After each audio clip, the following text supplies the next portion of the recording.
fire at Johannesburg's Charlotte Maxeke hospital on Friday morning reignited last night, collapsing a parking garage and forcing the evacuation of hundreds of patients.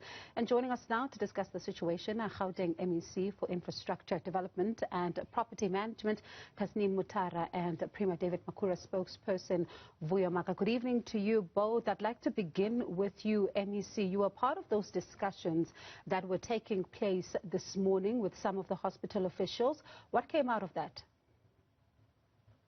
Good evening. Yes. Well, with the hospital officials this morning, they briefed us on their evacuation plan, or the decision at least to evacuate the hospital. They also briefed us on where they had taken all patients, the type of patients, which hospital, and also the plan on the human resources capacity, moving the human resources capacity with the patients. It also then, we just had a discussion on how long the hospital should be shut down for, to give everybody an opportunity to be able to assess, as well as plan for resumption of services. So that was what we had discussed and finalized early this morning. And I do imagine, of course, the questions from yourselves and the Premier would then be looking at what really caused the fire. I do understand that there is an investigation that will get underway, but what are some of the initial reports that you received about what could have possibly led to this situation?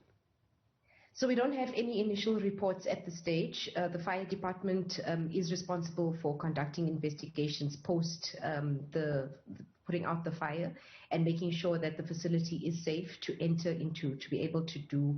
But we are aware of where the fire started, because 5 officials were actually on site working at the time when the fire broke out. So the fire didn't break out in a vacant area, or an area that was unmanned by human resources. So the fire, at least we do have eyewitnesses who indicated where the fire started, and we'll wait for the fire department to complete their investigations. We wouldn't want to speculate at this time. Vuyo, while talking about, not wanting to speculate, there's been some concern here. I know that the Premier said this morning that he's satisfied, because especially when he looks at the situation that unfolded in Carletonville, where a storeroom also caught fire, and then now we're finding ourselves here with Charlotte Maxeke, also a storeroom catching fire. I know that the Premier says these situations are different, but I tell you what, DENOSA is not convinced. It's suspecting foul play, like some out there. Are we wrong? Well, I will say let's allow, the investigators, as the MEC have said, to do the work. And I think what we must be obsessed about it now is to make sure that the fire is actually dealt with. There's no fire, so there's no more damage in that particular hospital, and make sure that the lives are saved. There are professionals who will do that, so you don't assist us to really dwell much on some conspiracies. There are professionals who are actually mandated to make sure that they do the investigation. Our job is to make sure that lives are saved and the hospital is saved, so that it's able to provide healthcare services to the residents of Gauteng and the broader community of South Africa. I tell you what, Vuyo, I'm going to ask that question again, particularly when you look at the statement from DENOSA, and I'd like to borrow from it. DENOSA in Gauteng says it would like to raise a serious concern about what appears to be poor compliance with the occupational health and safety by the Department of Health, especially in areas like store section, where flammable items and critical items are kept, which includes PPE. It is not long ago that a similar incident played out at Carletonville Hospital in the West Rand, which followed the fire that broke out at the Bank of Lisbon building, the head office of the Gauteng Department of Health, in 2018.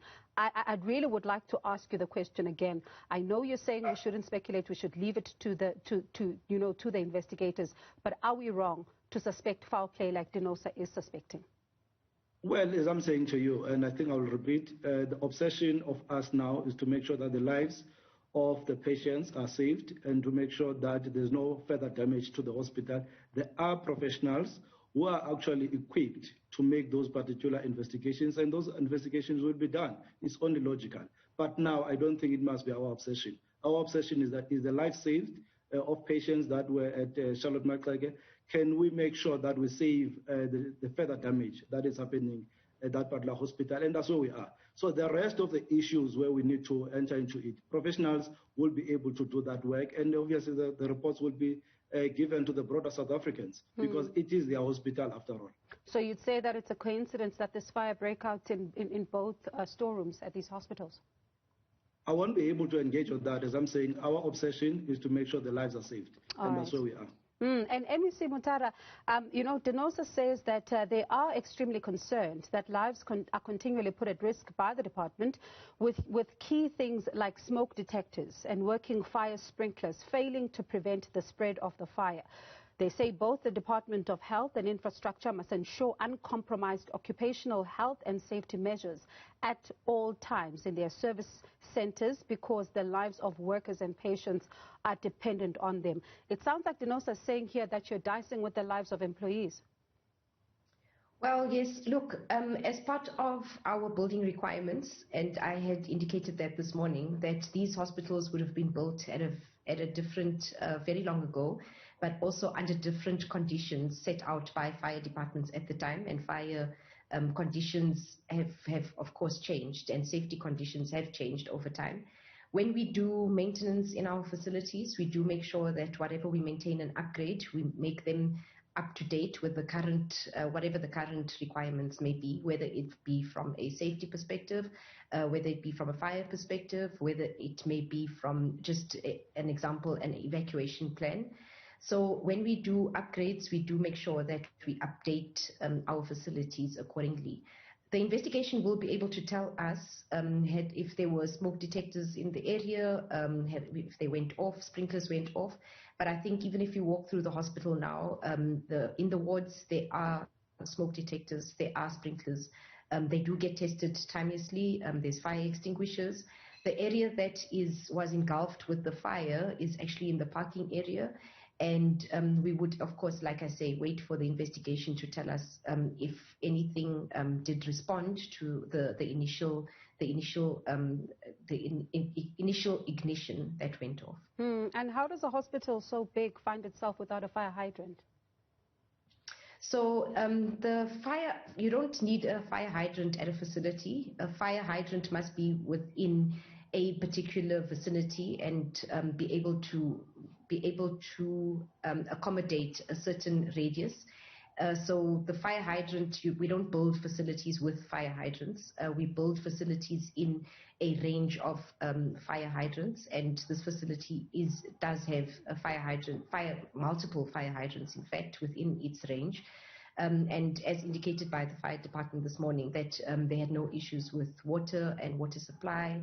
I think there was perhaps, I think there could have been some miscommunication in light of other fire departments bringing water tankers, but they have been using the water from the fire hydrants. And Vuyo, you know, when one looks at the reports around this particular hospital last year, we saw flooding that led to, you know, some evacuation measures having to be put in place around, you know, the pediatric wards, those 5 pediatric wards due to issues of flooding.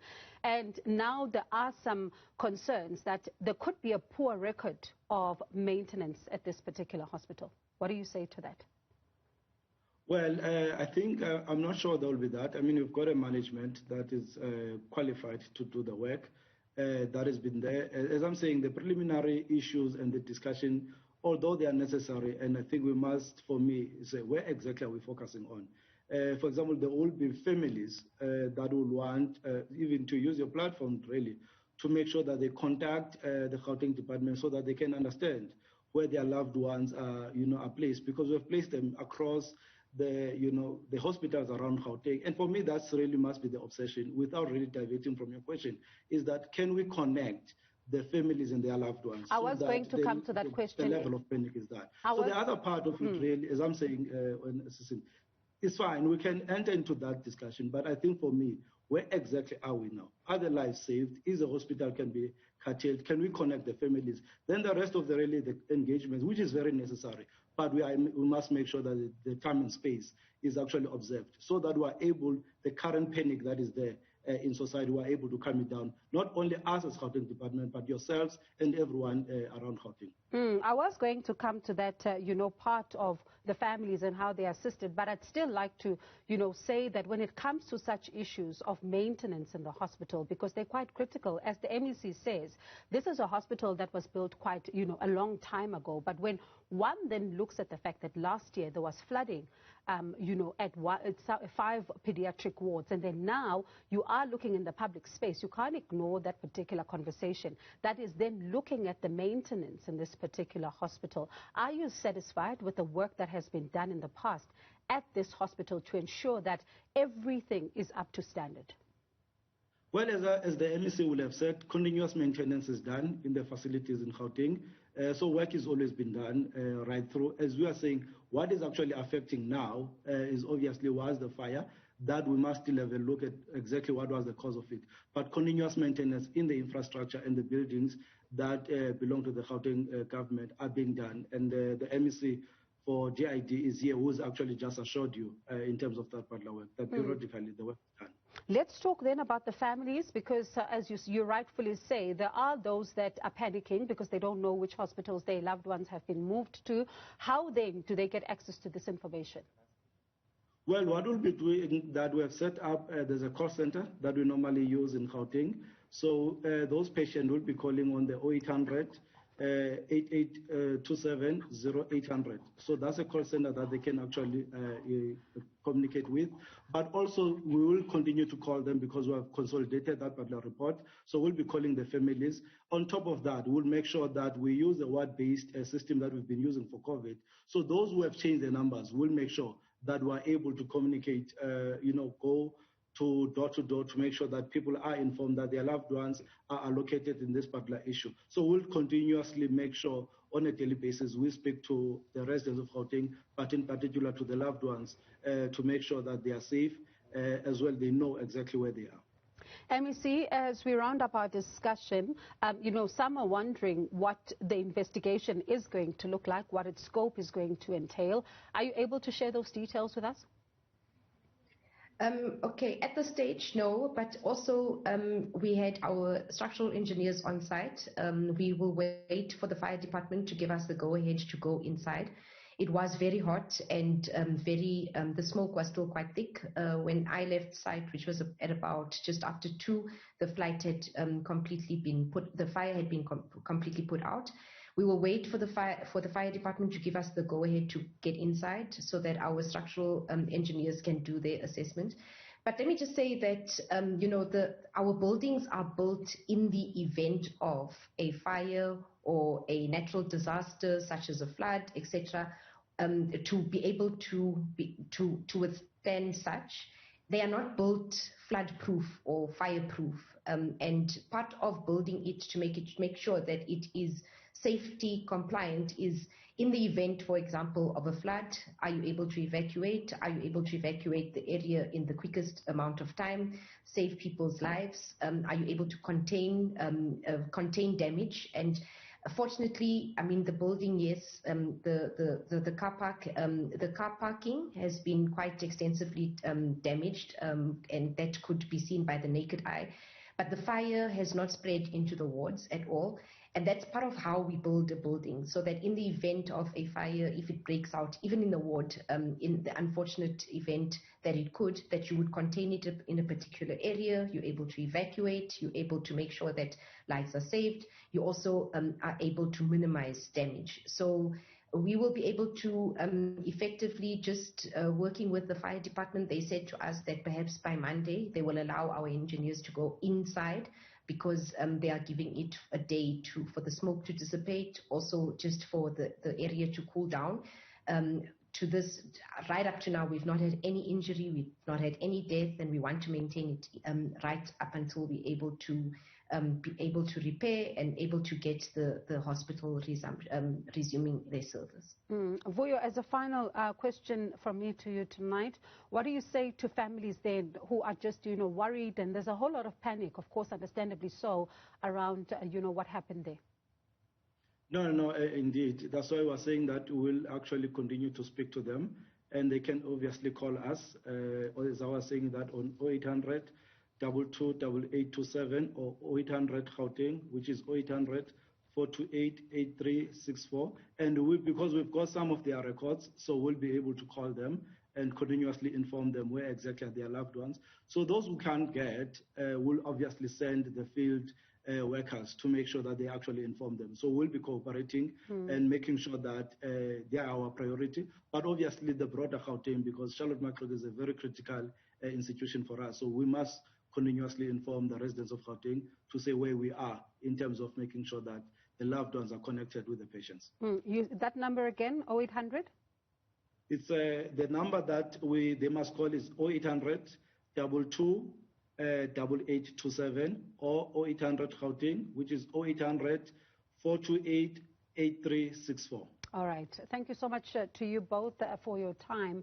That was the Gauteng MEC for Infrastructure Development and Property Management, Tasneem Mutara, and Premier David Makhura's spokesperson, Vuyo Maga.